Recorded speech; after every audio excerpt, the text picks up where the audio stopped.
Muito bem, pessoal. Estamos retomando os encontros com o futuro no ano de 2026. Depois de passar o carnaval, a vida começa aqui no Brasil, como todos sabem. Hoje a gente vai ter o prazer de receber a Jane Rupp, ou Rupp, Jane Rupp, e eu vou passar para o Arnaldo, então, para fazer a apresentação dela. Muito bem, boa tarde a todos. Então, foi com grande prazer que a gente recebe hoje a Jane Rupp. Muito obrigado já antecipadamente, né, por aceitar o nosso convite. A Jane é a diretora responsável pelo Programa de Meio Ambiente e Energia da ICAO, né, International Civil Aviation Organization. Em português se chama de OACI. Né? É uma agência especializada da ONU que regula a aviação civil internacional. A Jane está há quase 30 anos atuando como secretária do Comitê de Proteção Ambiental da Aviação, que é conhecida como CAEP, e lidera o Programa Global de Meio Ambiente de Aviação da ICAO. Então, está na linha de frente de formulação, implementação de políticas e normas internacionais para uma aviação ambientalmente sustentável. Ela tem que conduzir os trabalhos da ICAO sobre mudança do clima, o CORSIA, que ela vai falar mais sobre isso, principalmente combustíveis sustentáveis de aviação, conhecido como SAF, né? E energia limpa e normas ambientais, assessoramento direto ao Conselho da ICAO em termos estratégicos nesse assunto. Ela também coordena as atividades ambientais da organização com instituições e parceiros internacionais, daí que eu acabei conhecendo ela há um tempo atrás e fizemos algumas coisas bem interessantes. Ela vai contar muito mais do que isso, né? Ela contribuiu também para os relatórios do IPCC, incluindo aquele quarto relatório de aviação, em 2007, onde recebeu um certificado de reconhecimento à contribuição para o Prêmio Nobel da Paz, que foi dado ao IPCC, não naquela época. Ela tem um mestrado em aviação pela ENAC, da França, além de possuir várias outras qualificações de pós-graduação. Então, Jane, muito obrigado novamente por aceitar o nosso convite, e a palavra é sua, então. Obrigado. Imagina, eu que agradeço, Arnaldo, pelo convite. O Arnaldo falou que a gente trabalhou junto há quase 15 anos, né, que a gente tem trabalhado junto, e eu acho que é interessante a gente só contar uma das passagens, né, que a razão pela qual a gente primeiro se encontrou é porque a gente estava se preparando todo mundo para Rio+20, e eu resolvi fazer um projeto que até hoje, eu disse que ia ser a única vez que ia fazer isso, porque foi responsável por muitos cabelos brancos. A gente queria promover na Rio+20 o SAF, né? O SAF estava começando na época, tinha muita gente ainda não acreditando que podia se voar com outras coisas, etc. Então, a gente resolveu botar o secretário-geral da ICAO, o Raymond Benjamin, na época, dentro de 4 voos consecutivos, que iam chegar, então, num horário X no Rio de Janeiro, para uma conferência de press. Cada voo teria que botar combustível alternativo, como a gente chamava na época, provando que você pode ter uma série de voos com equipamentos diferentes, inclusive com insumos diferentes. Fizemos isso, né? Foi uma loucura total. A gente envolveu mais do que 500 pessoas nessa loucura, mas a gente chegou na hora, fizemos uma conference press maravilhosa no Santos Dumont, né? Com muitas anedotas no meio do caminho, como vocês podem imaginar, inclusive a maior delas foi quando a gente chegou no Brasil, que a gente ia voar com a Gol. A Gol chegou para mim uma semana antes e falou que não podia mais fazer o voo comercial. Eu falei assim, não, tem que ser comercial. Ele falou assim, não, a gente vai fazer um voo comercial, a gente não vai botar passageiros dentro, porque a nossa legislação ainda fala fossil fuel, né? Na legislação, então eu não posso voar dentro do território nacional com combustível alternativo. Aí eu falei assim, não acredito nisso. Mas foi assim, foi muito interessante. Mas é um prazer estar aqui. Antes de começar, eu só preciso fazer um disclaimerzinho. Como eu sou uma funcionária sênior internacional das Nações Unidas, a participação hoje aqui é essencialmente dentro de uma capacidade pessoal. Então, toda a parte de dados que eu vou apresentar, ela está publicamente disponível, não há problema nenhum. há esclarecimentos sobre ela também não tem problema, mas qualquer coisa que seja uma opinião, essa opinião é da Jane Rupp, de caráter pessoal, não é uma opinião da ICAO, do seu senior management ou dos estados que compõem a ICAO. Então, eu precisava só falar isso rapidinho. A outra coisa que eu queria falar antes de começar é me desculpar de antemão do português. Então, o Arnaldo falou, eu estou aqui quase 30 anos, eu trabalho direto em inglês, de vez em quando em espanhol e francês, mas 99,9% em inglês. Então, muita coisa do meu trabalho nem existia quando eu saí do Brasil, então, eu nem sei os termos muito bem em português, então, fica esquisito uma brasileira fazer uma palestra em português e não saber a língua, né? Mas acontece, o português está enferrujado na parte profissional, então por favor, não entendam isso como, ai, nossa, que besta, né, que agora está morando no Canadá e não consegue nem falar direito a língua, mas é porque a gente escreve e fala o tempo inteiro em inglês e algumas das terminologias não vêm em português, então, me desculpem, e quando acontecer isso, eu tenho vários colegas presentes que na hora, por favor, sopra aí o português de volta, que eu já pesco, né? Mas mil desculpas nessa hora. Arnaldo vai passar os slides para mim, agradeço, Arnaldo, para isso. Eu fiquei com medo de ter algum problema de transmissão no dia, é sempre mais fácil alguém local estar fazendo a passagem dos slides. Então, vamos lá, a palestra é sobre o que a gente chama da arquitetura global de uma aviação sustentável, é mais sobre a parte regulamentária que a gente faz na ICAO, e como isso facilita, né, desde o conceito até na implementação das políticas e das medidas que a gente tem que tomar para fazer da aviação uma atividade mais sustentável. Então, vamos lá. Então, a aviação é difícil de descarbonizar, a gente escuta isso o tempo todo, mas as pessoas têm que entender que quando a gente olha, o Arnaldo falou do relatório do IPCC, quando eu olho as outras atividades que a gente toma em conta para a redução do efeito estufa global, eu de vez em quando me pergunto por que você foi se meter em aviação, né? E porque, poxa vida, se eu tivesse nessas outras áreas, é tão mais fácil, né, a gente fazer as coisas, é tão mais barato, é tão mais rápido, né? Eu, de vez em quando, fico pensando, no meio do caminho, a gente começou a fazer algumas reduções da parte operacional, que era solar to gate. Ai, que delícia! Nossa, implementar painel solar e conectar com os aeroportos, fazer a estimativa de benefícios. Se eu, né, piece of cake, na hora da gente tem que fazer um novo tipo de aeronave, né, um novo tipo completo de uma aeronave, ou reduzir a emissão de um motor de uma aeronave que já tem uma eficiência assim, altíssima, é caríssimo e é complicadíssimo. E o Arnaldo tinha pedido para eu dar uma focada hoje na parte de SAF, né, de Sustainable Aviation Fuels. Eu fiz isso nos slides, eu vou tentar dar mais ênfase para essa parte, principalmente porque hoje em dia é daí que a gente vê chegar praticamente 60% das reduções das emissões em aviação, vai ter que ser na parte da energia limpa, mais do que nas tecnologias em si. E eu vou conversar sobre isso. Então, é caro e é difícil de reduzir emissões em aviação. Não funciona fazer coisa diferente aqui e ali. Eu vou falar muito do mandato da ICAO, né? É um setor global, é um setor que realmente precisa interconectividade. A ICAO não é responsável pela aviação nacional. A gente é só responsável por aviação internacional.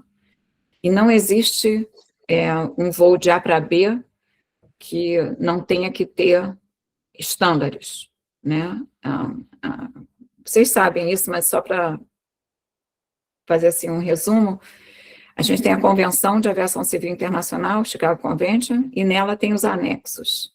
E esses anexos, ele basicamente, ele complementa o que está dito na convenção com um pouco mais de detalhe, e são mandatórios, né, esses anexos. Nós temos um anexo, que é um anexo 16, que é na parte de meio ambiente. É daí que é muito claro como os anexos da convenção são, é quase um update da convenção, né? A parte de meio ambiente não estava em 44, a gente, então, fez essa parte na parte do anexo. E o anexo, nos últimos anos, né, desde que eu entrei na ICAO, quando eu entrei na ICAO, esse anexo tinha 2 volumes, ruído e a qualidade do ar, né, low air quality. Então, era basicamente estándares da aeronave para ruído, né, tanto o motor quanto o avião em si, a estrutura, e na parte de emissão é um teste de motores, né, a bed test de motores, onde a gente vê várias coisas, HC. Depois que eu entrei na ICAO, a parte de climate change é que realmente tomou conta das discussões. Então, a gente, desde então, botou mais 2 anexos, basicamente, na convenção, que são 2 volumes de anexos, mas que viram anexos, né? Um para CO2, então a gente certifica para CO2, são uma das poucas atividades que tem estándar mundial para certificação de CO2. A gente tem, não sai uma aeronave do chão que não seja certificada para CO2. E a outra, a CORSIA, né, que é também a única atividade que tem uma medida de mercado global, dentro de um estándar, é a aviação. Então, essas 2 coisas são marcos importantíssimos que a gente tem que entender desde o começo. É um global interdependente, a gente tem que fazer as coisas iguais, senão a gente não consegue de A para B. Cada vez que a gente vê alguém fazendo uma coisinha diferente, é uma confusão enorme para a aviação internacional. Assim, um pouco que você sai da harmonização, você está fazendo mais caro e mais complicado para todo mundo. Então, a gente tenta ao máximo puxar a harmonização. A harmonização vai estar em todos os meus slides. É quase um motto para a gente, né? Se a gente tivesse um mantra de manhã, quando a gente acorda, fazer a harmonização, é assim que a gente vai. Porque é importantíssimo em todas as áreas que a gente trabalha na ICAO, segurança, security, meio ambiente, qualquer área, a harmonização é essencial. Para quem não tem a noção clara, assim, são 193 países, a gente é Nações Unidas, né? Então, são 193 países e mais de 200 organizações internacionais que a gente interage toda hora, né? Dos 193 países, 36 estão sentados no Conselho da ICAO, e a única organização das Nações Unidas que tem um conselho permanente sentado na organização. Né? Você tem outros conselhos permanentes, mas não estão sentados na organização. O nosso está lá, o conselho está lá o dia e noite. Assim, historicamente, foi constituída a ICAO. A gente hoje, para ter uma noção do nosso consumo de energia, a aviação total, né? Tem 300 milhões de toneladas de combustível que a gente consome por ano, que dá mais ou menos 3,16 o CO2, né? Então, você vai lá e você tem mais ou menos 900 milhões de toneladas de carbono. A aviação internacional tem 600. E eu falo isso assim, tem 600 com toda certeza do mundo, porque quando a gente implantou o CORSIA, a gente também implantou um registro, e diferente de outras atividades, o registro da ICAO tem um compliance de 95, aliás, mentira, 98,9% esse ano, o que é 100%, né? É uma coisa inacreditável. A gente tem um orgulho imenso do nosso, called CCR, Central CORSIA Registry, porque é assim, as aerolíneas têm que medir, o relatório delas é verificado por um terceiro, como é que a gente fala isso? Third party, independentemente, né, por um verificador, e eles, então, todas as companhias mandam para o estado de registro dessas companhias, o estado de registro, que é um membro da ICAO, claro, põe junto essa informação e faz uma verificação E esse total por estado é mandado para a ICAO e a gente faz uma última verificação. Então, tanto assim, a integridade desse dado, quanto o volume que é coletado, é impressionante. E esse ano a gente voltou aos níveis pré-Covid, né? Então, esse mesmo nível de emissões a gente tinha no pré-Covid. E a gente voltou esse ano, né? Ano passado, na verdade, né? A contabilidade. No final na verdade, final de 2024, né? O total de 24 já chegou, né, nesse patamar. Em relação ao mundo, né? Toda a atividade de aviação é mais ou menos 2 a 3% da contribuição, e internacional é 1 a 2%. Isso não mudou desde que a gente fez o relatório do IPCC, há muitos anos atrás. Quando eu estava entrando ainda na ICAO, a gente fez um relatório especial de aviação, ainda era 1 a 2%. Então, proporcionalmente, a coisa não mudou, o que não é bom também. Que um setor que está realmente reduzindo suas emissões tem que reduzir também a sua proporção na contagem, mesmo que seja 1%, né? Então, isso é um geral, assim. A demanda cresce muito, a gente teve esse choque como nunca visto antes no Covid. Para a gente, Covid é um horror total. A gente foi a aviação internacional foi quase reduzida a zero, né, praticamente. Voltar disso foi uma oportunidade, mas um desafio muito grande. Mas a gente agora está vendo um crescimento no mundo inteiro em torno de 5% de novo. A gente vê nenhum voo, se alguém aqui pega sempre o avião, não tem mais um voo vazio, não tem mais um voo onde você fala assim, não vai sentar ninguém do meu lado, né? A capacidade ocupacional das aeronaves está altíssima, como a gente viu poucas vezes across the world, né? E longos ciclos tecnológicos. Qualquer coisa que você tenta implementar agora de novidade numa aviação, que você tem que certificar, que você tem que fazer, são anos e anos e anos. Um estándar da ICAO para a gente implementar, finalmente, na frota, a gente conta como 8 anos. É bastante tempo. Então, nossos ciclos tecnológicos, principalmente se é uma nova tecnologia, é grande, né? De novo, infraestrutura e capital intenso e global. O outro slide, por favor. Eu já falei, então, do nosso mandato internacional. Sobre a ICAO mesmo, é importante saber que é na ICAO que se discute as coisas que a gente não consegue achar uma solução na aviação. Tem um spillover grande na aviação doméstica, embora a gente não esteja aqui para legislar, fazer a regulamentação doméstica, a gente tem vários países que simplesmente pegam os nossos anexos e transpondem como a regulamentação nacional.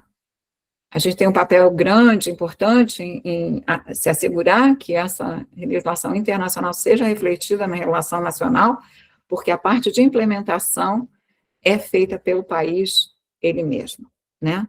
Então, o não cumprimento de um terceiro na legislação, por exemplo, uma aerolínea ou um serviço de navegação aérea que não esteja cumprindo com as regras, não é a ICAO que penaliza, ou não. Isso é feito pelo Estado, né? A implementação é estadual, Estado por Estado. A gente não tem guidance, né? Então, eu vou fazer uma paradinha aqui para falar dos standards. A gente tinha sempre estándares para construção, para certificação de aviação, né?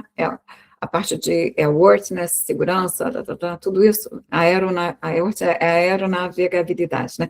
A aeronavegabilidade, segurança, tudo isso são estándares, né? E a certificação de ruído e qualidade de ar local é também parte da certificação de aeronavegabilidade, tá? Então, vai junto com o anexo 6 e 8, que é de segurança e aeronavegabilidade e operacionalizar operações. Então, fazia parte da certificação do avião, né? A gente vai lá para o meio do nada, fica lá naquela pista esperando, o avião passa, a gente vê o nível de ruído, a gente vai lá no laboratório, vê o teste do motor, vê se está igual ao standard e faz. Só que a gente começou a ter problema porque a gente começou a mexer com áreas que não era aviação só, né? Não era tecnologia de aviação. Quando a gente fala de energia, e a gente começou a ter que falar qual era o benefício num ciclo de vida de um certo feedstock, assim, não tem nada a ver com a aviação, né? E a gente não queria fazer nada disso na ICAO, para falar a verdade, nem na parte de energia, nem na parte de mercado de né, market-based measures. Mas ninguém fez. Isso é a verdade.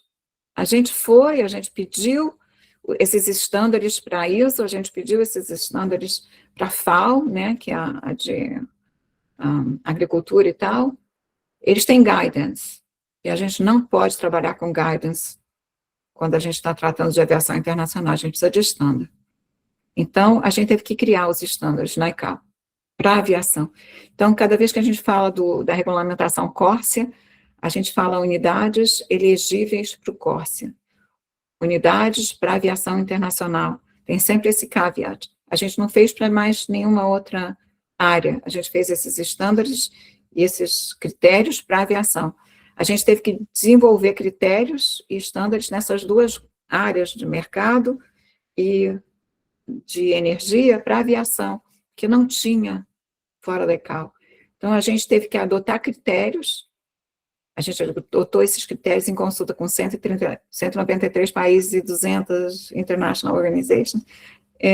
A gente fez os estándares para CO2, a gente fez os estándares para CORSIA, a gente fez processos para aprovação do que é um eligible unit do CORSIA. E o que é isso?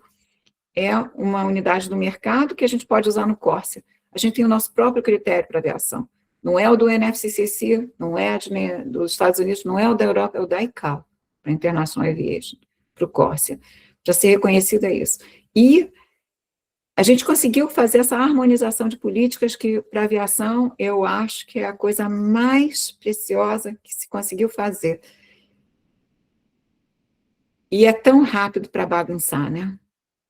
É só você botar uma legislação no país ou numa região que dê parte disso e justificar que você acabou de criar uma confusão enorme. A primeira vez que a gente conseguiu pensar no CORSIA, a gente pensou no CORSIA que era para harmonizar todo mundo, né? A gente pensou nessa parte de SAF que é para harmonizar todo mundo. E ainda temos muito problema com essa harmonização, mesmo que a aviação seja o único setor que tem isso aprovado internacionalmente. Então, esse papel da OACI de lugar onde as coisas têm que ser resolvidas, lugar onde as coisas têm que ser conversadas diplomaticamente, internacionalmente, isso é muito importante. Próximo slide. Tem 3 marcos que são fundamentais para a ICAO, para a gente discutir aviação e meio ambiente e energia limpa. Em 2010, a gente foi um dos primeiros setores que botou o que a gente chamou de CNG, Carbon Neutral Growth. A gente falou, a partir desse ano, não crescem mais as emissões. Muita gente falou isso, mas ninguém botou isso por escrito, muito menos num estándar, ou numa política internacional aprovada numa assembleia. A gente botou. A gente botou e a gente está implementando. E hoje, todo esse CCR que eu falei nessa plataforma, a gente tem A mais B mais C mais D, verificado por terceiro partidos, toda essa informação. A gente não está passando das emissões no nível que a gente adotou em 2010, que foi 2020. Na verdade, não é mais 2020, porque teve uma renegociação por causa do Covid. O CORSIA, quando foi adotado, a gente fala assim, a gente vai fazer emissões de 2020, e o nível tem que ser decidido antes de 2020, vai ser uma média, né, entre 18, 19 e 20. Aí veio o Covid. E aí, se a gente tivesse usado o 2020 como uma medida, a gente hoje ia ser o setor mais limpo do mundo, porque do jeito que caiu a demanda, a gente ia botar a média lá embaixo, né? o 2020 ia ser uma média de 1980, 70, sei lá. Ia ser muito baixo. Então, a gente teve que adotar um outro esquema, né? Então, a gente falou que ia acessar a média entre 18 e 19, ficou, no final, 15% abaixo dessa média de 18 e 19, para dar uma compensada do 20 e 20. Então, na verdade, a gente é um nível abaixo de 2019 por 15%. Tá? Então, isso é uma coisa que pouca gente sabe, mas é bem estrito, porque agora a gente está voltando para o nível que é 15% abaixo do que a gente tinha realmente brindado, né? E a gente faz isso controlado anualmente, diariamente, na verdade, né? Mas anualmente, e reporta para o Conselho de volta. A outra meta global é que a gente aprovou na última Assembleia, em 22, o Net Zero. Outra história importante, da mesma forma do Corsa, a gente não fala isso. Quando é aviação internacional, é estándar. Quando a gente fala de aviação internacional, é metodologia internacional. É demonstrar o monitoramento e demonstrar a compliance, né, a implementação.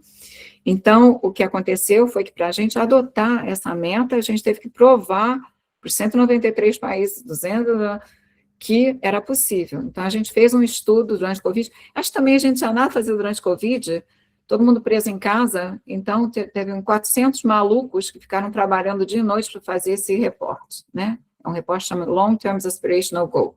É um dos reportes mais... Olha, eu participei do IPCC, participei de vários projetos internacionais, eu nunca vi uma gente tão maluca como a que eu coordenei para fazer o tal do ELTAG.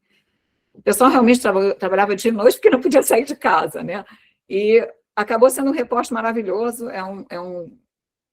vai ser durante muito tempo um marco para quem quiser saber o progresso tecnológico, o progresso operacional, o SAF, mesmo o financiamento, né, que pode ser esperado para o setor.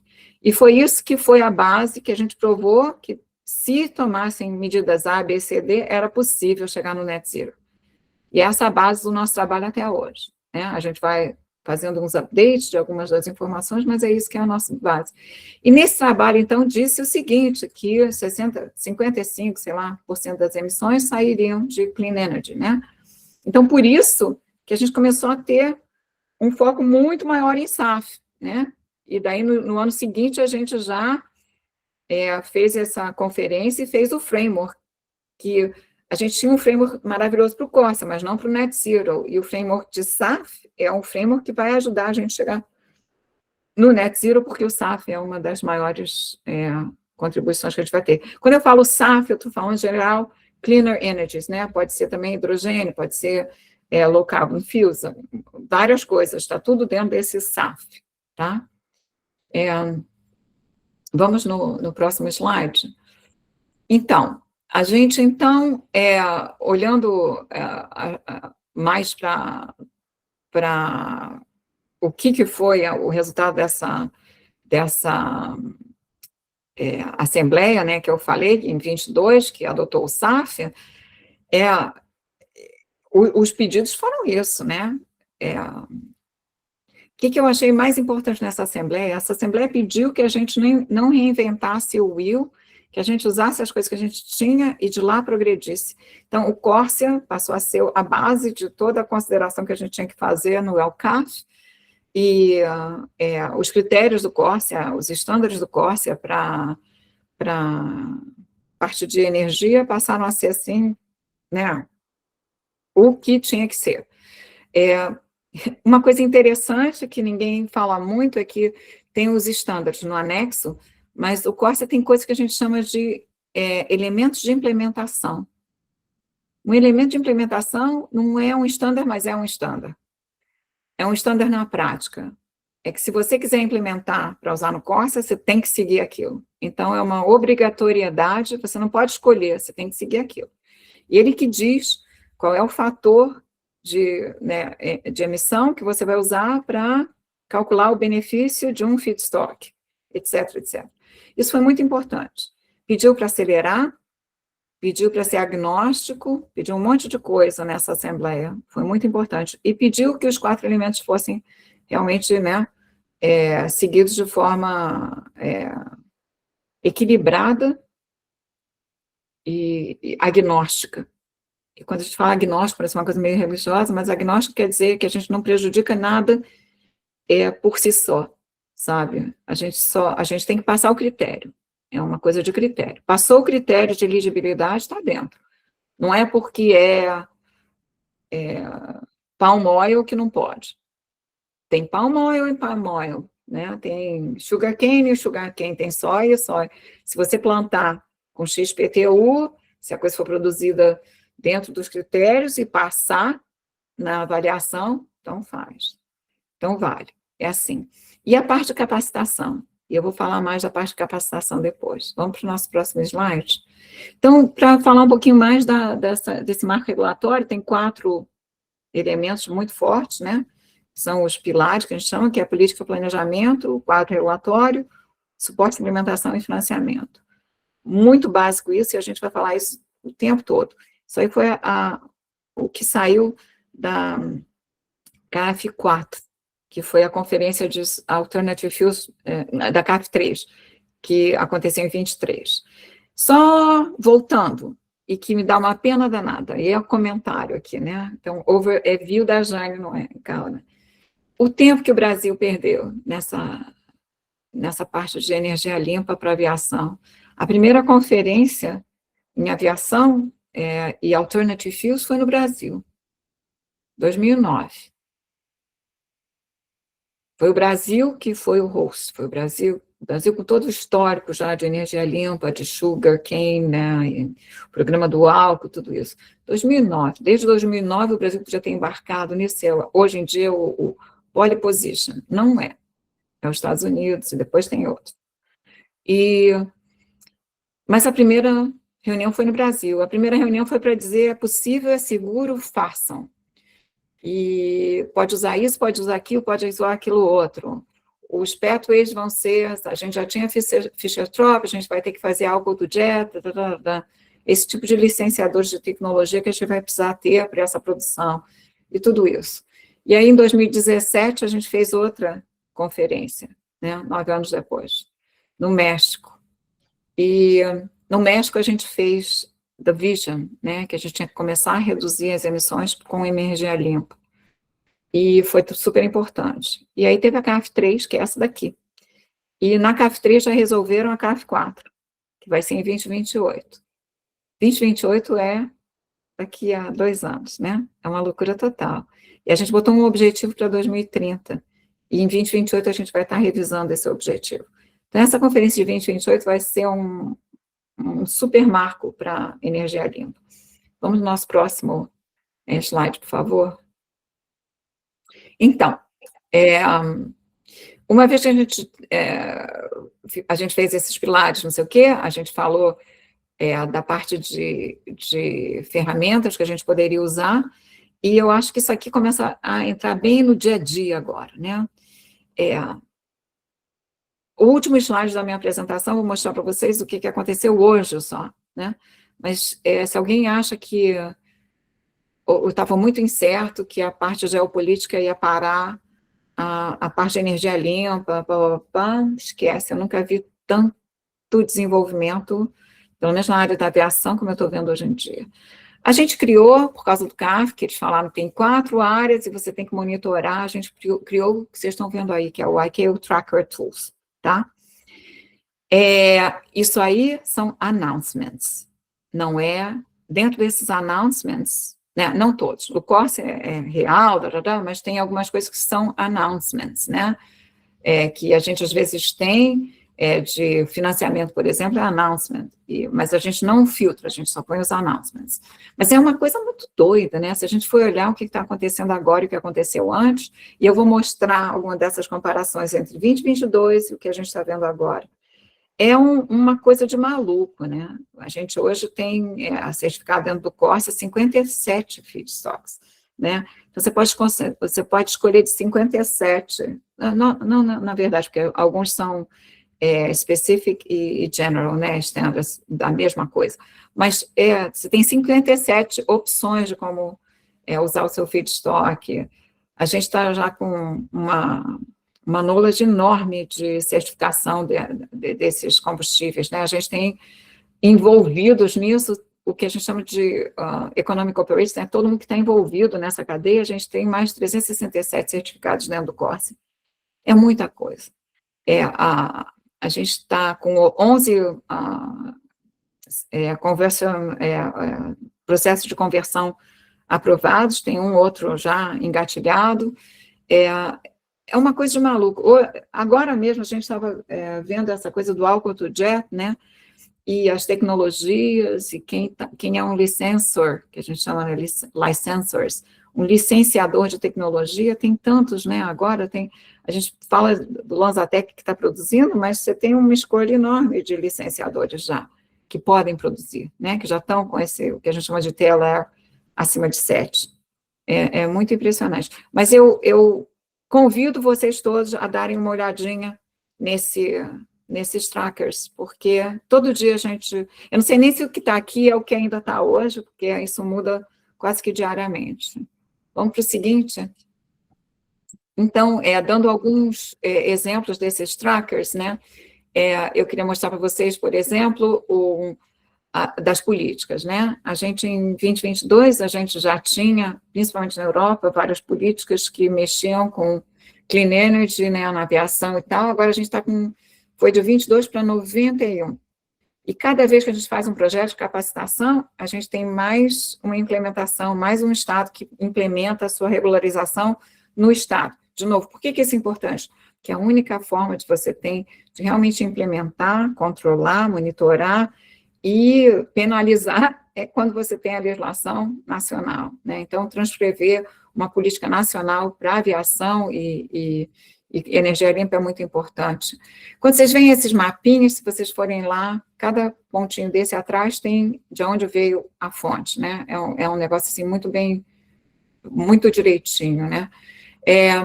Então, quando eu vejo o número de aeroportos, por exemplo, distribuindo SAF, é uma coisa de maluco, né? A gente foi de 82 em 2022 para 184 agora, e a coisa cresce todo dia.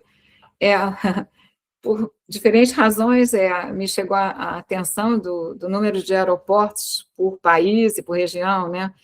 E as Américas têm, dos 5 primeiros colocados em número de aeroportos, 4 estão nas Américas, né? 3 na Centro e Norte, começa, claro, com os Estados Unidos, né? Agora, o segundo é Brasil. Então, os Estados Unidos tem 15 mil, basicamente, aeroportos, né? O Brasil tem praticamente 5 mil. O terceiro colocado é a Austrália, eu acho que é 2 mil e pouco, e daí vem Canadá e México quase empatando com mais ou menos 1.500. Se a gente, é claro que é nas Américas, porque também é a pior rede de trens que tem também, né? E muita aviação. Então, tem tudo isso junto, mas tendo toda essa cadeia, a nossa facilidade de distribuição de SAF é impressionante também, né? A gente já está, esses pontos estão lá. É uma coisa muito interessante da gente pensar. A gente está vendo políticas, principalmente nas políticas, a gente fala muito de mandates, né? A ICAO não privilegia, de novo, a gente é agnóstico com política, mas é importante a gente ter um balanço na política, tanto na demanda e o supply, né, do fuel. Então, é importante ter políticas que vão incentivar os dois lados, né? Oferta e demanda, desculpa. Oferta e demanda. A gente vê, às vezes, mandatos só falando na demanda, e aí as pessoas não podem cumprir porque não tem oferta. As políticas nacionais têm que controlar os dois, e tem que balançar os dois, senão não dá certo no que a gente tem visto por aí. Vamos ver o nosso próximo slide. E aí tem essa coisa da certificação Corsia, né? Então, o que a gente está vendo agora é um movimento imenso das refinarias para certificar Corsia, né? Para eles poderem produzir o SAF Corsia. Se não for Corsia eligible, a gente não considera. Então, não é um montante de SAF que é produzido, vocês veem aí que tem uma capacitação, vocês vão ver que é bem maior do que a produção. A capacidade produtiva quer dizer que se produzir só SAF, com as que estão certificadas, e, né, tivesse oferta e demanda, a gente podia estar nesse nível aí. A capacidade está lá. Isso é muito importante de pensar também. A diferença entre produção e capacidade produtiva é, hoje em dia, um gap grande, né? Então, vamos lá. Eu vou deixar depois vocês se divertirem com os trackers, é só para mostrar alguns. Então, os anúncios, né, que eu falei para vocês. É uma coisa de maluco. Uma coisa de maluco. 562 anúncios de programas de SAF, né, de produção de SAF. Um monte desses aí cai naquele Valley of Death, né, que, infelizmente, a gente está vendo alguns grandes caindo lá. Muita coisa é anunciada e não consegue continuar por falta de dinheiro, por falta de política, por falta de incentivo, por causa disso. Mas o movimento é enorme, e o que a gente está vendo agora, com muito mais conhecimento e capacitação na área, que mais e mais a gente está tendo agora sucessos, né? Então, isso é muita coisa, é bem legal. Então, de novo, para vocês se divertirem um pouquinho com os trackers. Vamos lá, no seguinte, eu queria mostrar só para vocês se a gente está no caminho, né? Então, é aquela questão que a gente recebe sempre, are we there yet? 2030 está aí na esquina, e a gente está dobrando a nossa produção por ano, mais de 0 para 1, de 1 para 2, não é muito, né? A gente estima, né, que a gente vai precisar um número muito maior de toneladas do que 2 milhões de toneladas, que é o que a gente está conseguindo agora, né? A gente está esperando que... A gente tem que entender, 5% de redução de CO2, né? Para ter a redução de CO2, você tem que ter uma quantidade maior de combustível, né? A gente estima que seja 23 milhões de toneladas de combustível para ter essa redução em 2030. E a gente está longe. Mas o potencial está lá, e se a coisa for implementada do jeito que a gente está pensando, chega lá. A gente não está dando muita atenção ainda para a parte de coprocessamento, que pode deliver hoje. Na maioria das refinarias é fácil de implementar antes de 2030. E você, com coprocessamento, você pode ter 5% de redução, ou 15% de redução. 15% é mais no UK, onde eles têm uma outra forma de produção, né? Normalmente é 5% na coprodução, e a gente também está agora certificando o que a gente chama de low carbon fuels. Quer dizer, o petróleo em si, fossil fuel produzido, pode ter uma produção que é de lower fuels, e você pode ter esse benefício também como a clean energy, né? Porque você está reduzindo 5% de redução com cleaner energies, e uma coisa que reduz mais do que a emissão corrente de fossil fuel é cleaner, né? Então, tem muita coisa que pode ser ainda adicionada para chegar, mas esses aí são cenários. A gente não, olhando hoje onde a gente está e os cenários que a gente tem que ir, a gente ainda está longe, mas, de novo, o que a gente está vendo é uma revolução.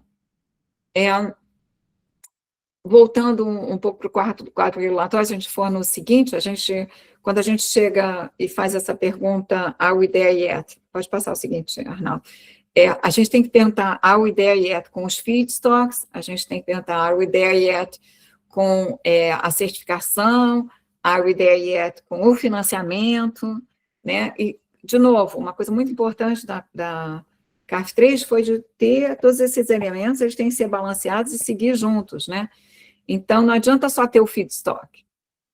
Não adianta ter só as refinarias se não tem feedstock.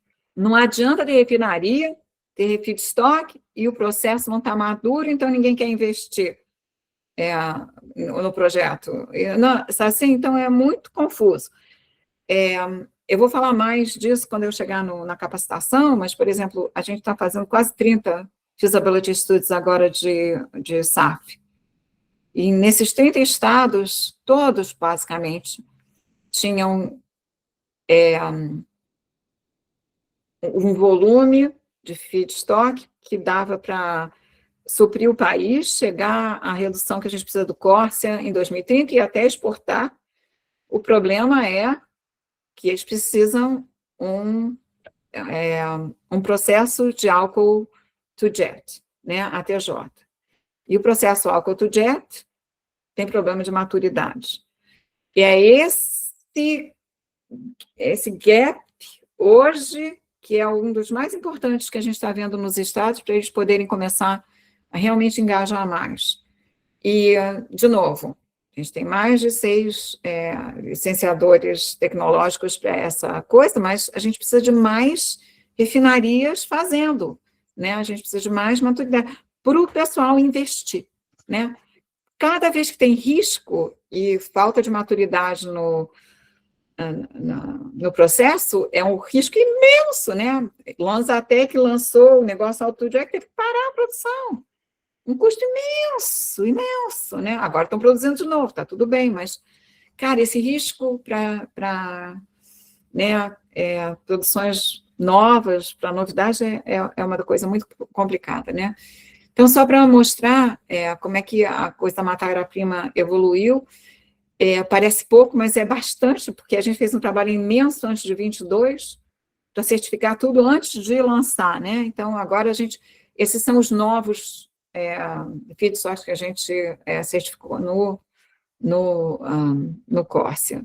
O próximo slide já é em capacitação. Vamos falar um pouquinho disso, que é importante. Então, na capacitação, não, ainda tem um slide, desculpa, a mais da parte de novidades, né? Então, a gente tem que evoluir junto com a produção e com os problemas. Então, quando a gente falou, a gente está certificando as coisas, a gente tem, na ICAO a gente não certifica, tá? A gente dá os insumos para os esquemas de certificação que existem lá fora fazer, mas a gente certifica e aprova os sistemas de certificação que têm condições de fazer a certificação. Então, a gente certifica o certificador para poder fazer o serviço, tá? Basicamente. Só que o problema que eu sempre falo, a harmonização. Então, agora a gente tem 2 certificações, praticamente, que se você quiser produzir e vender, você precisa ter. Um é do Corsia, a outra é da Emissions Trading, né, o ReFuel. E a gente está com um problema enorme dos certificadores, fazer uma ou outra, e aí agora a gente conseguiu fazer uma regrinha que pode fazer as 2 em paralelo. Idealmente é não ter a europeia, ter só a Corsia. A europeia é fora da harmonização. A harmonização global é Corsia. Mas isso tem que ser resolvido, está sendo discutido, vamos ver como é que a gente chega. Mas até lá a gente já deu uma, vamos dizer assim, uma facilitada para os operadores fazerem uma certificação só e ganhar os 2 certificados, né? A outra coisa é a contabilidade, né? Então, é a coisa de você ter como reivindicar o teu SAF que tem o certificado. E a gente agora que está começando a voltar no nível que a gente vai fazer, que os operadores têm que comprar, né, eligible fuel units ou eligible market units, a gente já está vendo essa coisa acontecendo, né? Então, isso foi muito legal esse ano. E, claro, a gente está olhando outras safeguards para não ter dupla contagem, que é uma coisa muito complicada para a gente. Dupla contagem é para ter um papo de dia inteiro sobre, então não vou entrar muito em detalhe aqui não, mas é uma das coisas que mais a gente tem que discutir. Vamos lá para a capacitação agora. Então, tem uma coisa chamada ACT-SAF, que a gente está... É o próximo slide, Arnaldo. O ACT-SAF é Assistance, Capacity Building and Training para a SAF. E é um programa imenso que a gente faz e que tem 2 partes, né? Não pode voltar. É um apoio personalizado para os estados e um apoio geral. O apoio geral é o que a gente chama de Knowledge Hub, tá? Então, é tudo que a série, a gente tem vídeos que são séries, se vocês quiserem ser parte do ACT-SAF, entra no ACT-SAF, a gente tem vídeos com quem realmente faz a coisa. A gente tem mais de 23 séries, que são, tipo essa nossa conversa hoje, mas dentro de um programa internacional. Os vídeos ficam lá na ICAO, então se vocês têm a ICAO TV, que qualquer um pode ter, vocês podem ver todas essas séries, é bem legal. Então, a gente tem programas de aceleração, tem programas, a gente tem templates para fazer esses feasibility studies, e uma parte legal é a parte específica de apoio, né? Tem esse apoio global, que é para todo mundo. Knowledge Hub está lá na nossa website, mas a gente tem apoio específico. A gente vai num país, a gente tem um Voluntary Fund, que países contribuem, a gente, então, a gente contrata, então, consultores para ir fazer um estudo de feasibilidade desse SAF nos estados, né? Então, a gente pode ir para o próximo slide, Arnaldo, e a gente está tendo um sucesso enorme com isso. Por quê? Porque quando a gente adotou os goals, né, os objetivos, é uma corrida meio, assim, injusta, né? Porque tinha gente que não tinha comprado nem a camiseta, nem o tênis, nem nada. Tinha gente que já estava correndo e treinando há 3 anos, né? E que já tinha largado, né, para a corrida cedo de manhã. Então, está cada um num nível diferente, e a gente tinha que botar todo mundo para chegar na mesma reta final, né? Então, a gente teve que correr com um programa de capacitação imenso, que a gente está... É uma das coisas que tem tomado mais o meu tempo. Segunda-feira, eu estou entregando o plano do Panamá. A gente tem feito isso... É um programa incrível. Eu acho, assim, um dos meus maiores orgulhos na ICAO tem sido esse ACT-SAF. O jeito que a gente tem ajudado os países de sair do zero para ser um produtor, que a gente tem que entender isso, né? Se eu vou falar de quem produz fossil fuel, são 2 mãos, né? Mas eu tenho 193 potenciais produtores de SAF na ICAO. Se todo mundo tiver capacitado, se tiver o financiamento, todos eles querem participar. É a primeira vez que eu tenho um programa de meio ambiente na ICAO, onde todo mundo pode participar.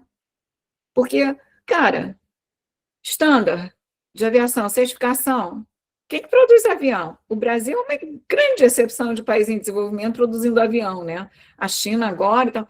Será, né, no norte, um fio, né?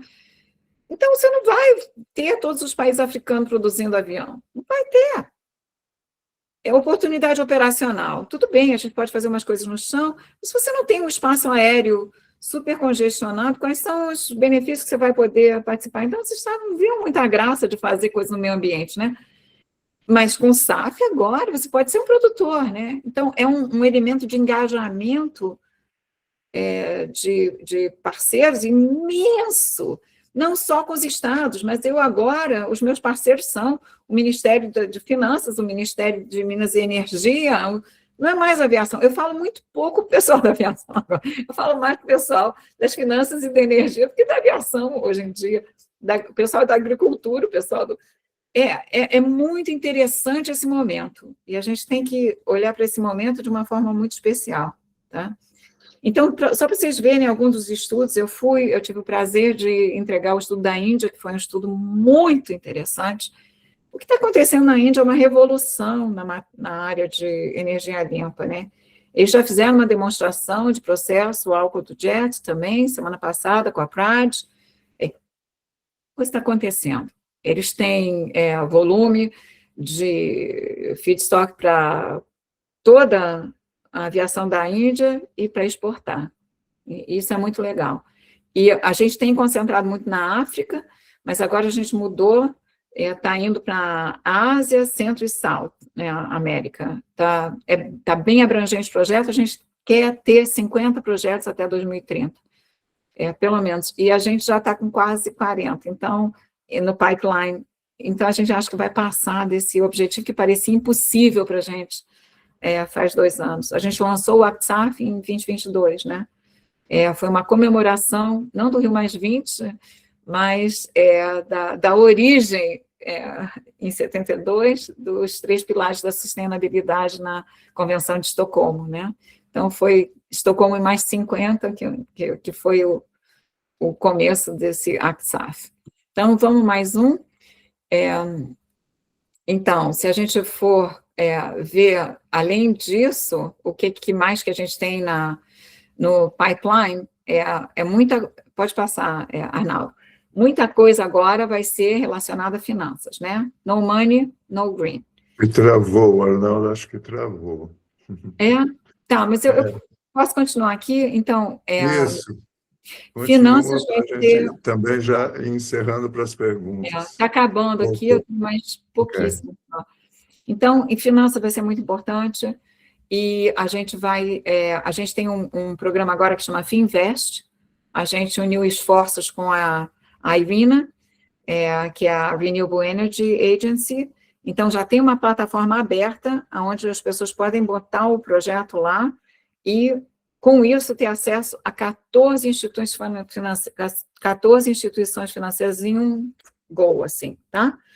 Você tem que ser compliant com a parte de regulação da ICAO, e o teu projeto tem que ter maturidade. Mas daí é um Shark Tank, né? Você vai lá com o teu projeto e tem 14, se você comply tem 14 instituições. Essa parte financeira está progredindo bastante, o Brasil é muito ativo lá. Então, vamos seguindo.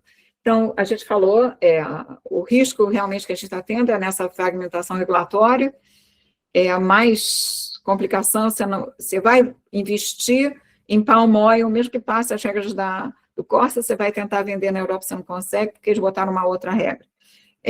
Você conta com a regulação, de repente os Estados Unidos põem mais uma regra que, né, muda daqui, muda de lá.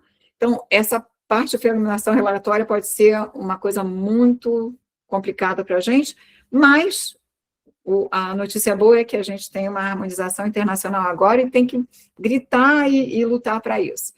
Estou muito preocupada com o Brasil, porque o Brasil está com um decretão aí engatado, onde eles fazem só uma pequena mudancinha entre a coisa doméstica e internacional.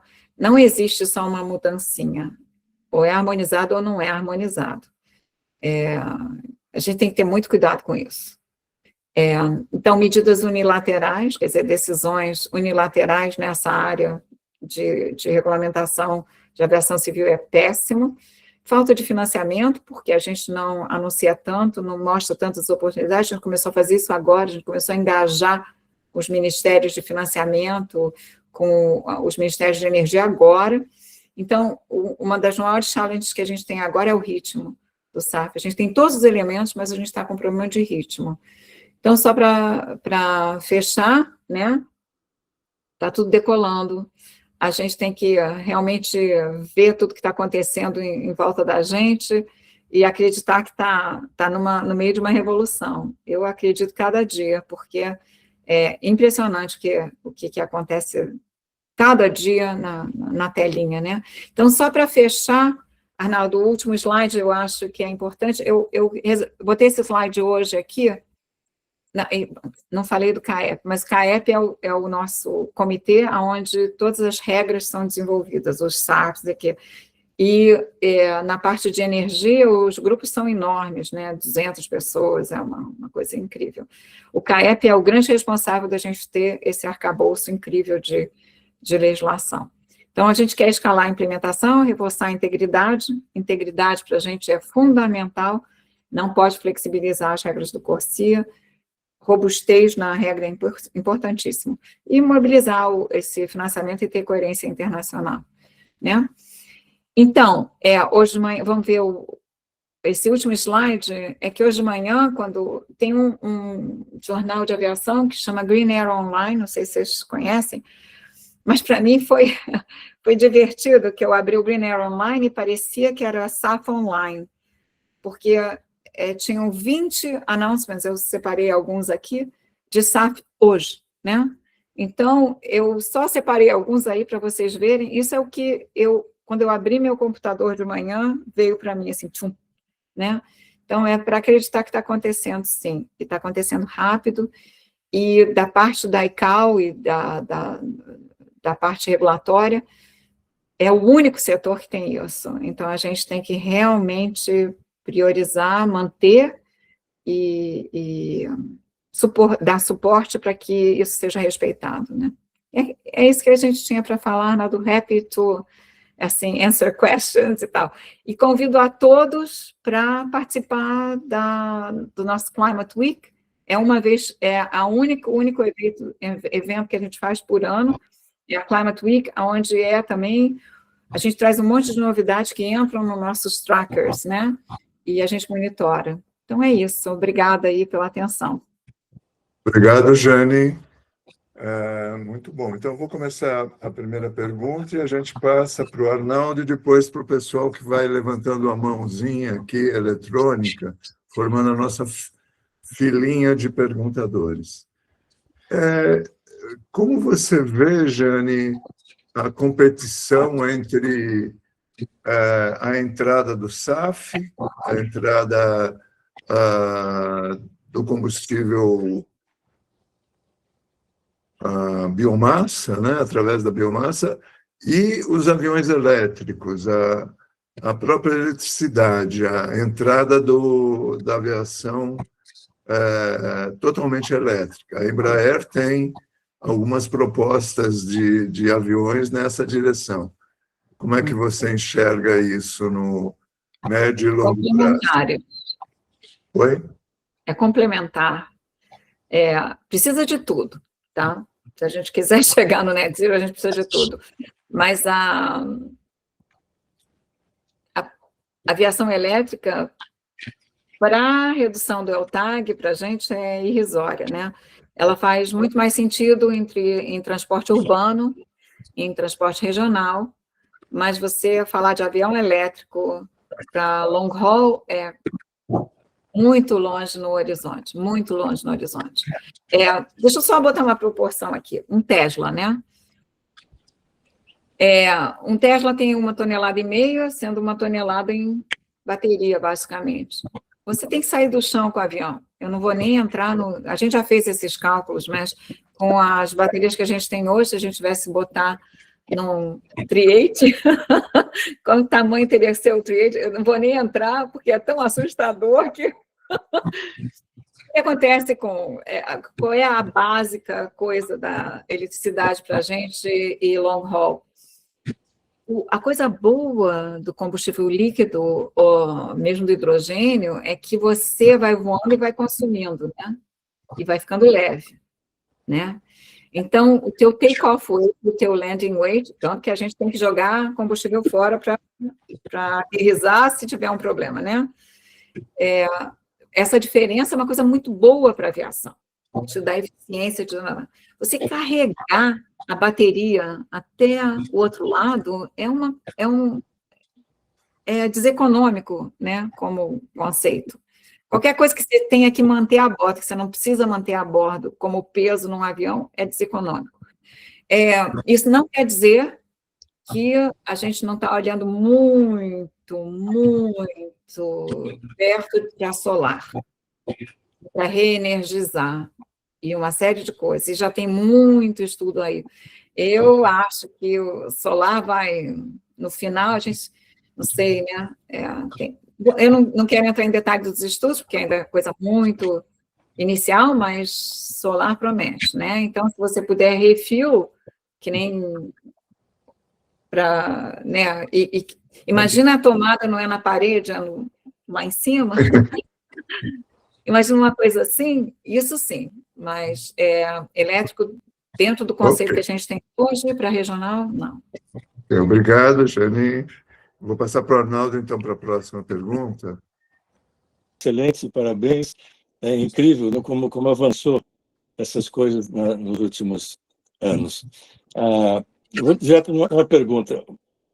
Como é que você concilia a questão de que a ICAO tem que ser, como as Nações Unidas, algo de comum acordo, né, com os 193 países, né? Eu já tinha muito problema no Brasil, quando eu estava no Brasil, com um país. No BID e na ULAR eram 46 países. Agora, 193 é quase que um milagre você conseguir dar um passo adiante, né? É um milagre. Mas e a outra questão é o seguinte, você vê alguma possibilidade de alguma decisão mandatória? Por exemplo, no Brasil você é obrigado a misturar álcool, etanol, anidro na gasolina. Então, quem vai num posto de gasolina usa álcool misturado ou usa álcool puro, mas usa álcool. Então, na aviação, se fosse razoável mandatório 10% de mistura a nível mundial, que nenhuma companhia aérea teria vantagem ou desvantagem, você já teria assim, enormes passos adiante em termos de redução de emissão. Você vê alguma viabilidade nisso em algum momento? Olha, de novo, tudo é possível, né? É uma discussão bem grande. Por que é uma discussão bem grande? Porque você hoje não tem a quantidade de combustível para você fazer uma coisa mandatória dessas, né? Então, teria um conflito enorme entre oferta e demanda, a política de oferta e política de demanda, né? Então, simplesmente não é factível nesse sentido. No futuro, sim, por que não? Mas, para isso, a gente tem que ter duas coisas, ou mais coisas, né? Você tem que ter, primeiro, a noção de que, mesmo que seja possível os 193 países produzirem alternative fuels, eu vou chamar alternative porque é mais fácil, nem todos vão estar produzindo tão cedo, né? Uns vão ter que ter mais tempo. Não impede de que tenha que se botar vamos dizer, esse requerimento. Só que, para isso, então, você tem que ter accountability, né? Um sistema de accountability, que já é uma coisa que está sendo super discutido. Esse negócio de book and claim, book and claim vem essa coisa de primeiro, terceiro, ESG, não estou falando nada disso, não. Estou falando book and claim de emissões de aviação entre si, né? E se você tiver um book and claim onde você pode transferir essa redução ou essa mistura de um país para outro, de repente você poderia fazer. Eu acho complicado fazer isso a nível mundial primeiro. Isso é o tipo da medida que pode ser testada local primeiro, sabe? Países com já alguma experiência nessa área, começar a fazer isso na aviação doméstica, e daí, provavelmente, isso vai ser foco de bilateral mais do que qualquer outra coisa. Você sabe que para combustível fóssil, tudo tem bilateral, né? Ninguém fala muito nessa coisa de isenção de taxação para combustível fóssil internacionalmente, né? Isso acontece porque tinha uma variação de preço muito grande entre um país e outro. Isso era um problema para a aviação, porque, por exemplo, eu ia para o teu país e eu botava uma taxa de 2% no combustível.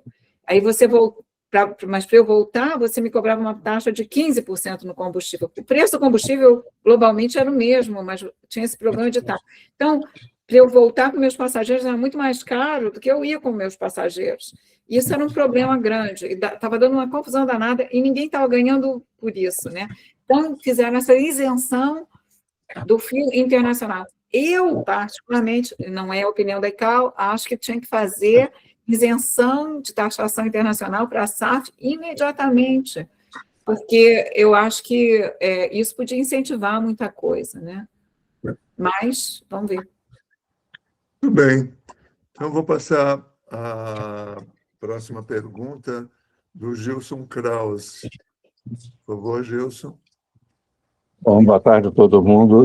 Jane, a excelente apresentação, oportuna e um resumo excelente. Bom, um comentário é que eu estava na Rio +20 e eu lembro do barulho, no sentido figurado, que faziam os aviões. Realmente fez muito sucesso também. Bom, a pergunta seria a seguinte. O ATJ, com talvez alguma questão de maturidade, ele, em princípio, ele seria competitivo. Num país como o Brasil, ainda mais por causa da infraestrutura existente. Por outro lado, um combustível que tenha, ou uma tecnologia associada a combustível que tenha um papel muito grande em um país, mas não tenha em muitos outros, ele não vai ter dificuldade, porque o desenvolvimento da tecnologia seria muito mais acelerado se ele fosse se muitos outros países fossem aproveitá-lo. Então, ou seja, isso não tende a Fischer-Tropsch ou REPA terem uma participação muito forte antes do do ATJ, porque não tem uma economia de escala nesse desenvolvimento? Então, essa era a pergunta. E, bom, se depois, se tiver tempo no final, a questão do CBAM e do palm oil na Europa também acho divertida, porque vai dificultar muito qualquer harmonização. Né? Então, Alcohol to Jet e outras plataformas, eu acho que o Sul precisa de Alcohol to Jet, tá? E alguns lugares do Norte também. Mas aonde a gente faz mais capacitação, praticamente todos os estudos de feasibilidade que a gente viram está precisando do Alcohol to Jet.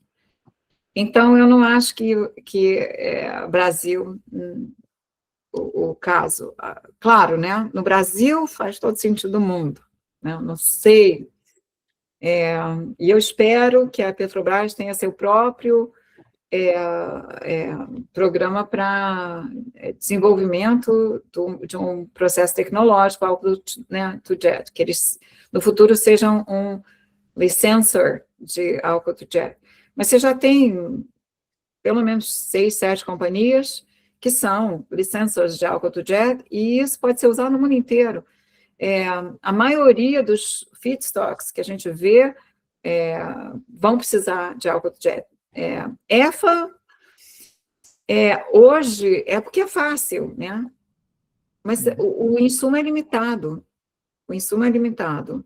A gente vai poder descobrir uns outros feedstocks, mas é mais limitado. Eu acho que para o Alcohol to Jet você tem muito mais possibilidades. E quando a gente estava olhando para um volume muito maior, isso pode trazer um monte de vantagens, né?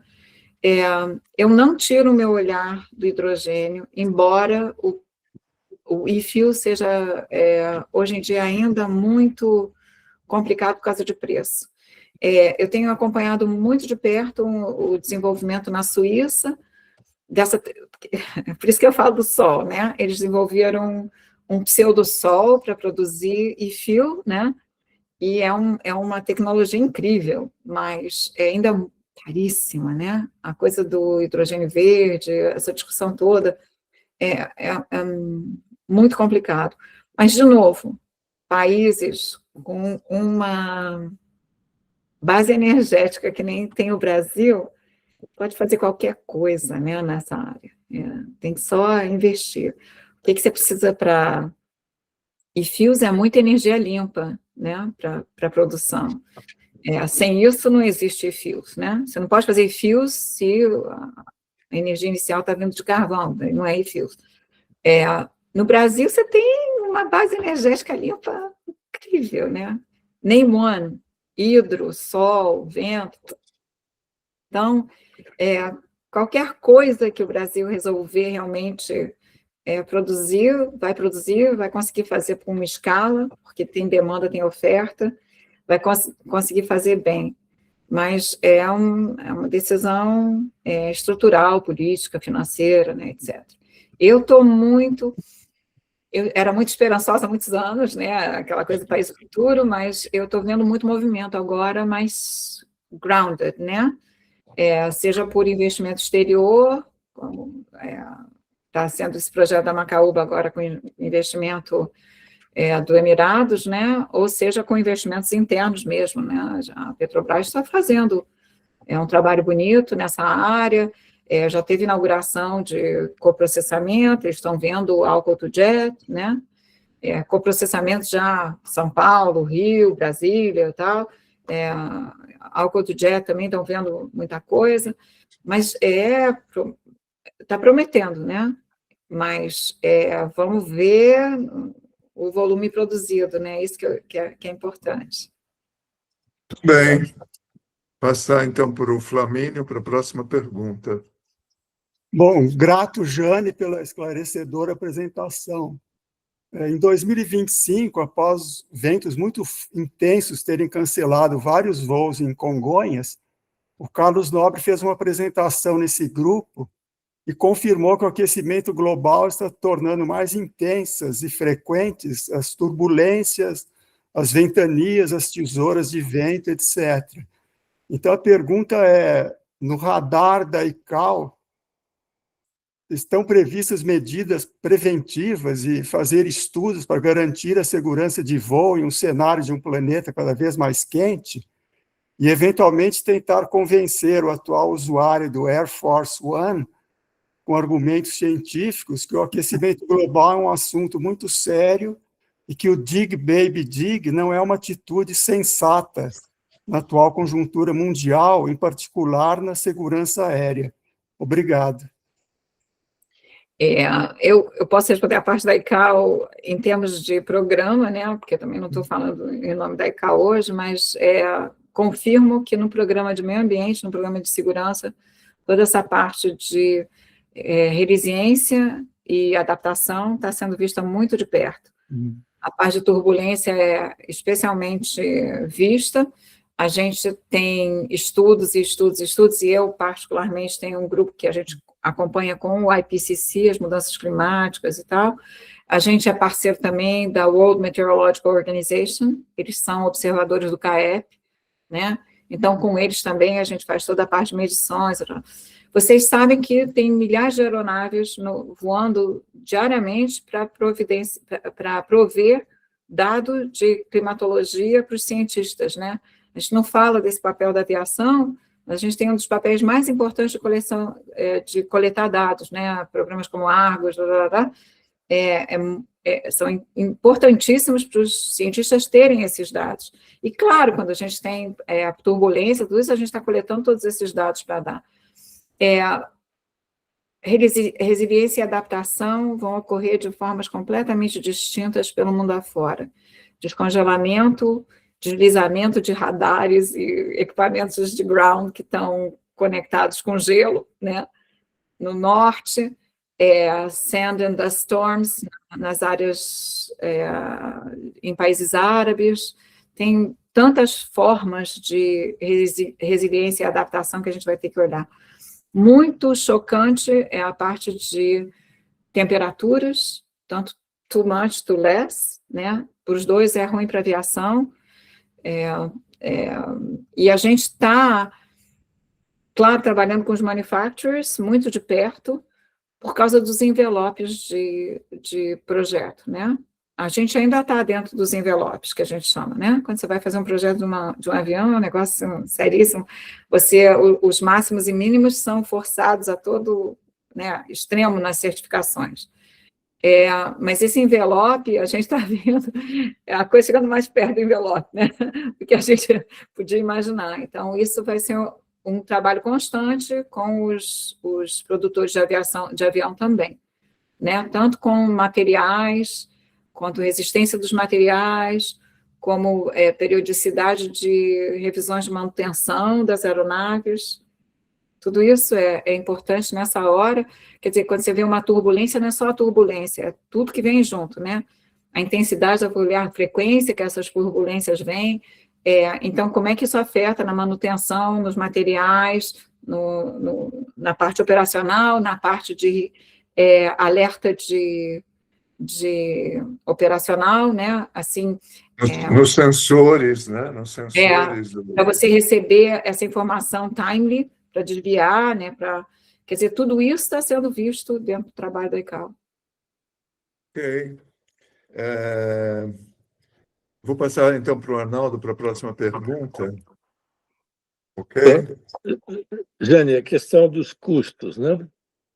Hoje, o SAF mais popular é o HEFA e utilizando resíduos, basicamente. Mesmo assim, é algumas vezes mais caro do que o jet fuel convencional. Então, essas várias empresas que estão utilizando, qual é a principal motivação deles? Marketing, aprender mais sobre o assunto? Como é que você interpreta esse uso, se não é mandatório, né? Olha, preço de SAF é uma das coisas mais complicadas, né? Porque ovo e galinha, né? Porque tem ainda um volume pequeno, o preço é caro, e porque é caro, não tem tanto volume, E o pessoal, né, na hora, o mercado se comporta de formas absurdas. Eu estava na Malásia, quando estava saindo a legislação do SAF lá e tal, e porque a Malásia estava pensando ou produzir lá ou vender feedstock, tinha muito interesse de Singapura no feedstock, a coisa meio que vazou, e você começou a comprar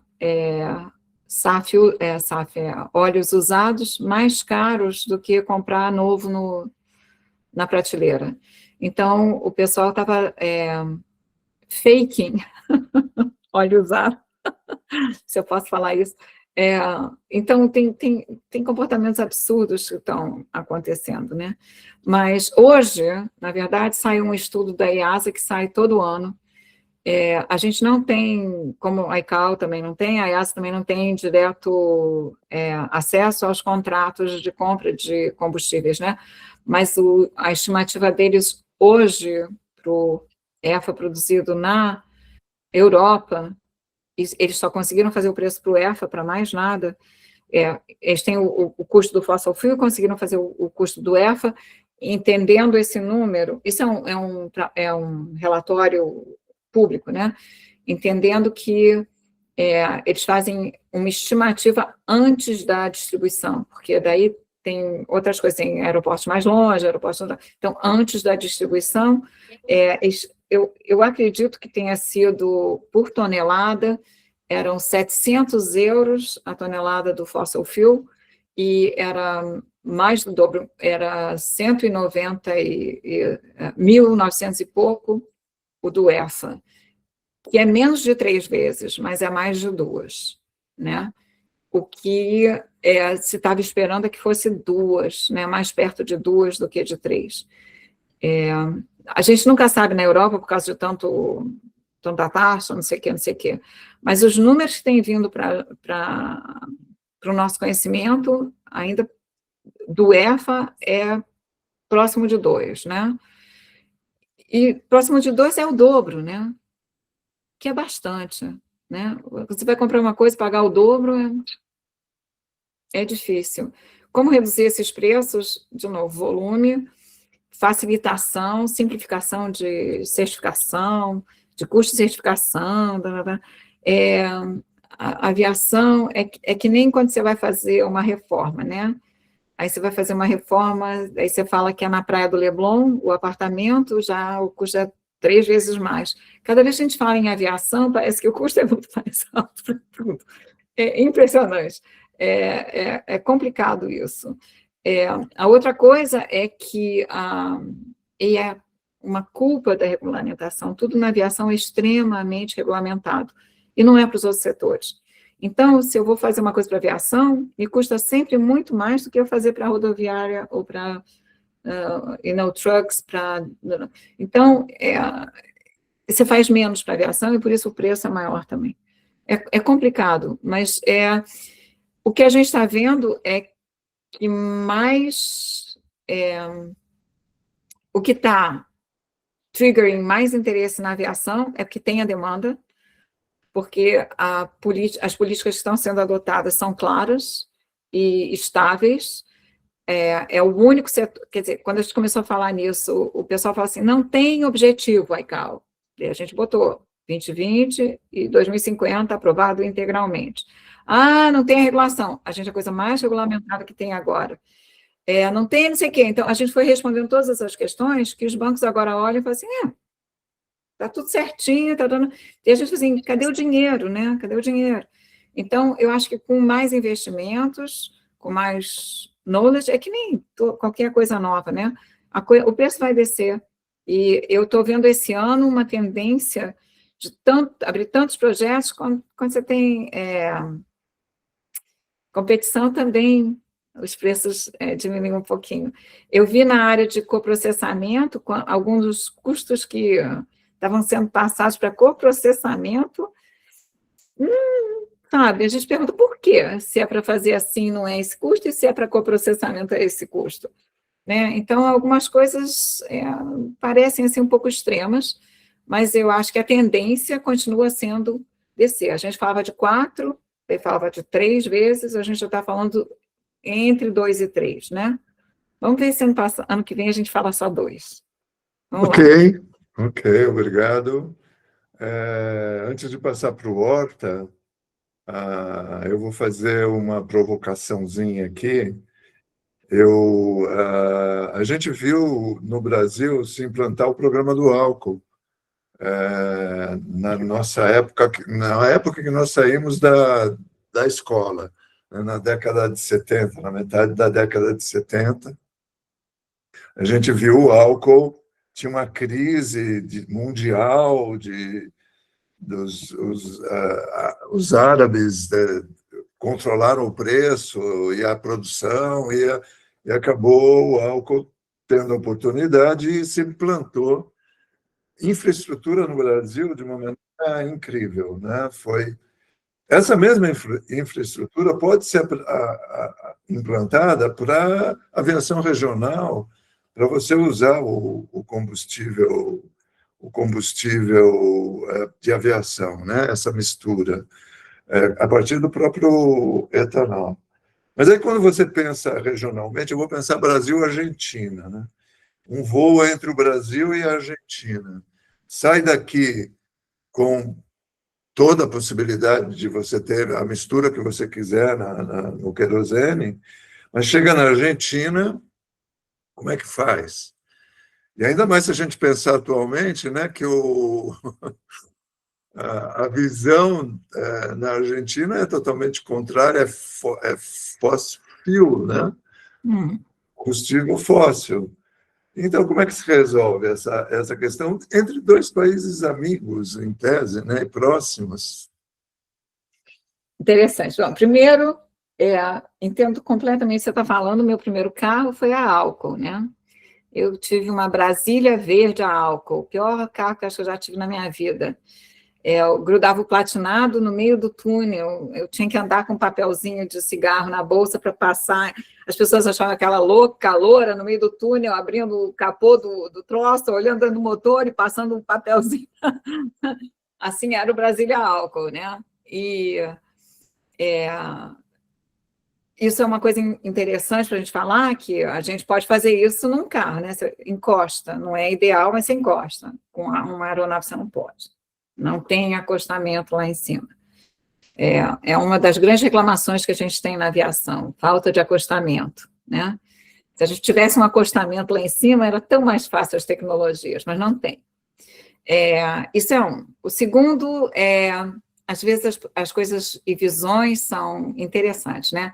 Não é porque a Argentina está diretamente conectada com a política americana que a gente deve entender que a Argentina não está interessada em fossil fuel. Eu nunca faço essas asserções com nenhum dos países que a gente lida, né, nas Nações Unidas, principalmente porque você sabe que os Estados Unidos é o maior produtor de SAF. Com tudo isso que está acontecendo em geopolítica, eu acho que agora essa parte de energia limpa desconectou da geopolítica de um jeito que, não volta. Pra você ter noção, eu vou estar delivering o estudo de feasibilidade de SAF para a Argentina em algumas semanas. Então, de repente, a gente vai ter SAF na Argentina, não vai ter SAF no Brasil. A gente tem que ser muito cuidadoso com esses comentários. Às vezes, a surpresa é grande. Eu vou parar aqui, né? Mas eu acho assim, em termos de potencial, né? Vamos conversar potencial. Uruguai tem plano, Argentina tem plano, Colômbia tem plano, visitei inclusive a fábrica na Colômbia, Paraguai tem planos, tudo isso tem plano para a SAF. Não é falta de plano, é falta de dinheiro e emprego. Não sei como Empreendedorismo. Empreendedorismo. Isso. Mais isso. Porque, cara, que potencial. A gente podia só fazer voo com SAF na América do Sul. Só. Não tem nenhum país na América do Sul. O Chile é o mais coitadinho para fazer SAF, tá? Mas o Chile está investindo muito em hidrogênio. E eles têm EFA e têm hidrogênio, né? Mas para o Chile é mais complicado, SAF. Mas para os outros países, fora os muito pequitinhos, né, lá em cima, dá. Tem. O problema Eu de vou SAF passar. de um lado e não ter SAF no outro é que vai ser a mesma coisa como o preço do combustível. Quando você tem um preço de combustível muito caro aqui, muito barato lá, você enche o tanque lá e fica voando, né? Então, aí você gasta mais combustível, mais CO2. Vai ter dumping. Ok, então eu vou passar para o Horta para a próxima pergunta. Estamos chegando ao final da nossa gostosa conversa de hoje. Vamos lá, Horta. Muito obrigado, Paulo. Muito obrigado, Jane. Que bela apresentação você fez. Eu não peguei desde o começo, mas do que eu peguei, eu adorei. Eu tenho certeza que o seu PowerPoint vai ser disputado. Todo mundo gostou e foi interessante. Eu vi que esses comentários no final são cabíveis, temos essas inquietudes todas de preço, etc. Mas você deu uma mensagem muito positiva. Nos dias que correm, com o governo americano sendo, no mínimo, incerto quanto ao apoio que está dando para essas medidas de combate às mudanças climáticas, enfim, tudo isso, você colocou de uma forma muito clara e eu estou absolutamente convencido disso também. E o Brasil, não sei se já foi comentado aqui, precisa ser lembrado, terra de Santos Dumont, da Embraer, etc. No ano que vem começa o mandato de 1%. E para 2030 dá um mandato de 10%. O phase-in vai... E nós estamos avançando nessa direção. A Petrobras já está fazendo anúncio que vai estar produzindo SAF, já tem a planta de SAF. Então, nós estamos nesse caminho, não tem volta. Eu vejo isso com muita satisfação, porque eu acho que esse é um percurso desejável e você deixou uma belíssima uma mensagem que reforça essas coisas em cenários bem mais amplos, né? Muito obrigado. De nada. Obrigada pelo comentário. Tudo bem. Então, nós vamos agradecendo, Jane, pela participação hoje e vamos, então, encerrando o nosso dia de hoje, parando a nossa gravação. Muito obrigado. Eu que agradeço pela oportunidade, paciência e interesse de vocês. Obrigada. Tchau. Tchau.